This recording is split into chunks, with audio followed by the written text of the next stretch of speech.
Si Bradshaw Fernandez, katinawan sa pagtuo, God died literal, chapter 2. Ang atong pagtanyag sa kahimuan, dili kahimuan gikan sa tao, gikan sa Diyos. Ang balaang kasulatan kong Biblia, batok personal opinion.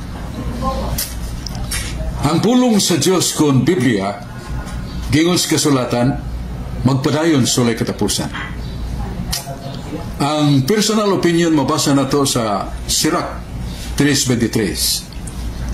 Daghan na nga sa laag sa personal nga opinion. But kung dili gikan sa pulong sa Diyos. Ngano? Kay sa Roma 3:4, pasagdi nga ang Diyos maminatud-on kay tao bakakon. Maigsoon, pila ka pulong sa Biblia nag-ingon nga ang Diyos dili mamatay. Labi na ni Kristo, di pa ilagyo. Sa kabata, gihatag ka na to. Paganganlan og Diyos nga kabhana, amahan nga walay katapusan. Isaias 9:6. Amahan nga walay katapusan. Ug doon na katapusan, then doon ay katapusan. Pero wa may katapusan. Kaya, ang Kristo, gipaybawo sa kasulatan, Hebreos 7:24. Si Kristo mulungtad nga way katapusan, kaya ang pagkapari walay katapusan. Gisambog na sa una-una o pahayag gikan sa Biblia. Gilitok ni San Juan 12:34, si Kristo dili mamatay. Kung sa may namatay niya, ang iyang pagkatao. Ang iyang pagka-Diyos dili mamatay. Ang dugma nagtuga na to, page 163, Teaching the Catholic Church. Nagingon nga si Kristo usag kinaiya sa mahal sa pagka-Diyos. O usag kinaiya sa inahan sa pagkatao. Ang iyang pagkatao, sakiton o mamatay. Pero ang iyang pagka-Diyos, dili mamatay.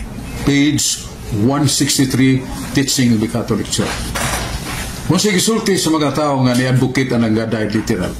Ang Diyos namatay, pero ang pagka-Diyos wa mamatay. Page 85, Teaching the Catholic Church. God and Godhead are the same reality. You cannot divide it. Ang Diyos o pagka-Diyos usara na. Dili ni mo magpikas, di na ni mo mabahin. Di ka kaingon nga, ang Diyos mamatay, bawa mamatay, pagka-Diyos mo'y namatay. Dili na tinog. Kaya kung namatay ang Diyos, ang Biblia, Job 34, 14, 15, kung namatay ang Diyos, mamatay siya ang ikaduha, katulo, o ang primerong persona, the Father, the Son, the Holy Spirit. Kung mamatay ang Diyos, patay kang tanan. Nasa Job 34, versikulo 14, 15. Namatay kuno si Jesus sa iyang pagka-Diyos, niya itong Biyernes Santo, niya nabuhi sa pagka-Domingo. Sa ito pa, duha kaadlaw kapil nga namatay. No. The dogma says that God has the absolute immutability, that kenosis or death could be referred to his humanity, not in his divinity. Patay tang tanan ng namatay ang Diyos. Ngayon, salamat kayo. We shall use the light of the Holy Spirit, not the light of the human spirit. Amen.